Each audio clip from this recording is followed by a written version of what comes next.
Bismillahirrahmanirrahim. Nah, mewujudkan keluarga yang barokah ini insya Allah mudah. Karena kalau sulit, Allah tidak akan memberikan perintah itu. Pada dasarnya sebenarnya mudah, asal kita tahu aturan mainnya. Ya, maka mewujudkan keluarga yang barokah itu mudah. Satu, asalkan tahu ilmunya. Saya sudah katakan, ilmu itu adalah referensi tindakan. Kita mau melakukan apa dalam situasi seperti ini, itu kembali kepada pemahaman yang kita miliki. Ya, referensi tindakan. Jadi kalau Anda pernah mendengar hadis innamal a'malu binniyat, sesungguhnya amal itu tergantung niat, tapi sebenarnya niat itu tergantung ilmu, karena orang tidak akan meniatkan yang mereka tidak tahu. Contoh, hari ini kita mengatakan daurah di sini. Kita menjelaskan tentang konsep-konsep berkeluarga yang baik insya Allah. Nanti akan kita laksanakan setiap bulan sekali. Akan ada orang-orang yang merasakan mendapatkan manfaat dari ilmu-ilmu ini. Ada beberapa yang berbisik dalam hati, andai saya tahu ini sebelum menikah dulu, mungkin akan lebih banyak yang bisa saya perbaiki. Sementara di Bekasi, di Jakarta, saya yakin banyak rumah tangga sedang diambang kehancuran. Mereka mungkin jalan rumah tangga yang sangat berat. Tapi karena mereka tidak tahu informasi di sini ada daurah yang membahas masalah pernikahan, kan mereka juga tidak ingin ikut di sini. Meskipun tempatnya juga sudah penuh gitu. Tapi misalnya kita pindah ke masjid yang lebih luas, kemudian mereka tidak tahu informasi bahwa oh di masjid itu diadakan daurah pasutri, pasangan suami istri. Mereka juga tidak akan punya niat untuk datang ke situ karena amal itu tergantung niat, tapi niat itu tergantung ilmu. Kita tidak akan meniatkan yang kita tidak tahu. Maka semakin banyak ilmu yang kita miliki, semakin mudah kita mengambil sikap pada saat kejadian terjadi. Banyak orang yang tidak punya ilmu akhirnya mengira-ira, akhirnya ngawur mengambil jawaban atas pertanyaan hidup itu, akhirnya yang terjadi tidak baik. Coba seorang bapak dililit hutang, pada saatnya bayar tidak punya uang. Coba kalau nanya ke saya, misalnya ketemu sama saya, gimana Ustaz? Bapak punya apa? Jual aja. Dijual pun juga belum cukup untuk membayar hutang Ustaz. Enggak apa-apa. Berikan kepada dia, katakan ini sebagai DP. Saya akan pergi dulu ke Sumatera atau Kalimantan barang 1 tahun 2 tahun, nanti insya Allah akan saya bayar. Tapi karena dia tidak ketemu kita, dia mengira-ira bahwa setelah ditagih malu, kemudian bunuh dirilah jalan yang terbaik. Akhirnya ada orang yang ketika ditagih kan bunuh diri pilihan yang dia ambil. Dia mengira dengan bunuh diri selesai urusan, karena dia tidak punya ilmu bahwa nanti setelah dia berpindah dari alam dunia itu dia berpindah ke alam barzah. Di sana ketemu malaikat mungkar nakir. Jadi bahasa saya menghindari debat kolektor, ketemu mungkar nakir, nggak level gitu loh. Tapi karena mereka tidak punya ilmu, merasa itulah solusi yang harus diambil. Malu lah.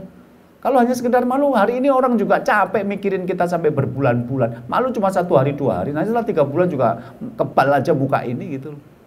Kayak artis-artis itu loh, kebal aja mereka itu melakukan hal yang menjijikkan aja juga kebal. Yang penting kan ratingnya naik. Ini karena tidak punya ilmu, akhirnya tidak punya jawaban yang tepat. Melamar perempuan yang dicintai, ternyata ditolak. Nah, ada yang punya ilmu yang bagus, ketika ditolak sama perempuan yang dia lamar, dia mengatakan, oh berarti bukan jodoh saya. Berarti saya salah mengartikan arti senyumnya. Pas kemarin ngajar TPA bareng, dia senyum. Saya pikir undangan untuk melamarnya. Ternyata dia memang orangnya ramah. Waktu saya ngelamar sudah punya calon gitu loh. Tapi dia pernah mendengar ayat atau yibuna litoyibat, laki-laki baik itu dapatnya perempuan yang baik. Insya Allah kalau saya jadi laki-laki yang baik, saya tetap akan menikah dengan perempuan yang baik. Dan itu tidak harus dia.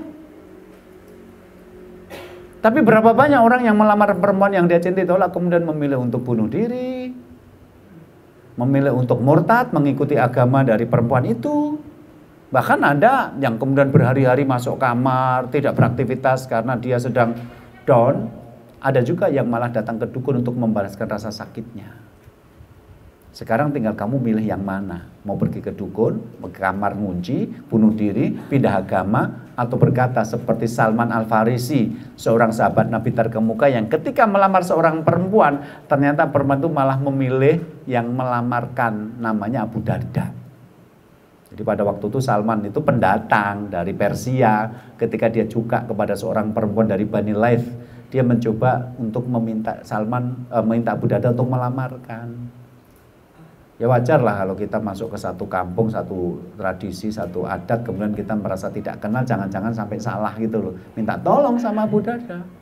Abu Darda sudah menjelaskan baik-baik. Ini ada sahabat Nabi terkemuka, Salman, orangnya asabiqunal awwalun, orangnya pinter, ganteng gitu. Tapi kan ada toh orang tertentu yang memang tidak akan melepaskan putrinya untuk orang yang beda suku. Orang Solo banyak itu yang pokoknya jangan sampai orang Sunda. Itu ada yang seperti itu gitu loh. Saya ketemu bapak-bapak, terserah Ustadz nyarikan istri buat anak saya, tapi satu, jangan orang Sunda. Emang orang Sunda kenapa Pak? Nggak tahu, tapi nggak enak aja gitu. Neneknya dulu pesennya begitu kok gitu. Ada. Nah begitu Abu Darda sudah menjelaskan, ternyata tuan rumah mengatakan amma Salmanu falanuzawiju walakinna nuzawijuka. Putri kami tidak akan kami nikahkan dengan Salman, tapi kami ingin menikahkannya dengan Anda. Jadi malah yang diterima menjadi menantu malah Abu Darda itu yang aslinya awalnya mau melamarkan. Makanya kalau saya ketawa-ketawa pada saat ngisi kuliah pranikah, hati-hati loh kamu kalau nanti mau ngelamar, jangan sampai minta tolong yang lebih ganteng dari kamu loh gitu ya. Nanti bahaya loh akhirnya. Nah begitu Abu Darda keluar dari rumah itu dan kemudian mengatakan, ya akhi, ada peristiwa yang saya malu menceritakan kepada kamu di dalam sana. Apa? Tolong ceritakan. Aku sudah melamarkan perempuan itu untuk kamu, tapi di luar dugaan justru aku yang diterima menjadi menantu. Orang Sumatera bilang pucuk dicinta ulam tiba. Nggak perlu mencari-cari, nggak perlu datang ke GKS. Istri solehah sudah ada di depan mata gitu loh. Karena kan logikanya Salman mesti sudah memilih dan memilah-milah sampai akhirnya menentukan pilihan pada perempuan itu. Tentu perempuan itu bukan perempuan sembarangan. Lah kok Salman mengatakan anaktubaha wa kanallahu ta'ala qadahalaka. Aku melamar perempuan itu untuk menjadi istriku, tapi Allah menetapkannya menjadi istrimu. Ya sudah, terjadilah apa yang ditakdirkan untuk terjadi. Jadi memahami konsep perjodohan salah satunya memahami takdir. Ya sudah, itu takdirnya memang jodohmu bukan jodohku. Akhirnya penolakan itu bagi dia ya enggak apa-apa, berarti alhamdulillah diterima juga alhamdulillah, ditolak juga alhamdulillah. Loh kalau diterima alhamdulillah ketemu jawabannya, kamu memiliki dia yang kamu impikan. Nah kalau ditolak alhamdulillah. Ya kan kalau ditolak alhamdulillah, karena nanti malah aku nggak perlu membayangkan dia, nggak perlu memimpikan dia. Ngapain memimpikan orang yang tidak memimpikan aku kan gitu. Alhamdulillah berakhirlah penderitaan ini tersiksa oleh senyumnya itu gitu loh. Oh dia jelas nggak mau sama aku. Alhamdulillahirabbil alamin ala kulli hal. Kira-kira 2 minggu yang lalu di ruang konsultasi saya datang seorang pemuda gagah, tinggi, besar, berjenggot, tapi apalah daya menangis di depan saya. Jadi yang laki-laki saja ternyata akhirnya menangis kalau menyesali dosanya, apalagi yang perempuan. Kenapa? Ternyata dia aktivis, dia juga suka dengan aktivis yang lain. Ya, dia laki-laki, dia suka pada perempuan, dan kemudian mereka berdua sudah berjanji akan menikah. Dan hubungan itu sudah berjalan sekian tahun, bukan cuma dalam hitungan bulan. Laki-laki ini sudah memantapkan diri akan menikahi perempuan itu, kemudian dia sudah menabung. Di luar dugaan ketika dia akan melamar perempuan itu, ibunya kena utang. Sehingga tabungan itu dia bayarkan untuk membayar hutang ibunya lebih dulu, sehingga keinginan menikahi perempuan itu tertunda. Sampai ketika secara ekonomi sekarang sudah mulai bagus, mulai mapan, dia melamar perempuan itu ternyata sudah menikah dengan orang lain. Padahal mereka pernah melakukan hal-hal yang tidak diizinkan oleh agama. Bagaimana Ustadz, saya sedih kehilangan dia karena saya belum bisa move on. Saya sudah berjanji untuk menikahi dia dan dia juga sudah menerima janji saya. Tapi kejadian seperti itu, saya kadang-kadang marah sama Allah. Karena gara-gara orang tua, saya kemudian seperti ini. Saya katakan, enggak, bagaimanapun kejadian kemarin itu terjadi karena Allah menakdirkan. Dan memang kamu sedang diuji sebagai anak. Enggak masalah, kemarin kamu memilih untuk menggunakan uang yang rencananya kamu pakai untuk menikah, membayar utang ibumu, itu udah bagus. Justru yang sekarang kamu harus ambil pelajaran adalah kalau bukan jodohmu, mau kamu sudah berzina dengan dia dulu juga tetap nggak jadi jodohmu, tahu nggak? Jadi jodoh itu sudah ditentukan Allah, jemputlah dengan cara yang baik. Nyatanya kamu sudah berzina dengan dia, kamu sudah janji-janji macam-macam, kalau bukan jodohmu nggak akan terjadi kok. Oh lah kok tadi malam, kemarin malam saya ngisi di Bandung, malam Ahad, pertanyaan juga hampir mirip gitu loh. Ya. Jadi pertanyaannya, Ustadz saya sudah mengenal seorang akhwat, sudah sama-sama sepakat mau menikahi. Ya, habis lebaran, hari kedua saya mau datang melamar. Ketika saya hubungi, dia mengatakan jangan hari kedua. Ya, ini masih urusan keluarga. Akhirnya saya ya sudah, nggak ngelamar dulu. Begitu hari ke-7 saya datang, ternyata pada hari kedua itu mantan pacarnya datang sama keluarganya dan melamar dan diterima gitu. Gimana saya menghadapi situasi ini? Alhamdulillah kamu dilepaskan dari perempuan yang ingkar janji.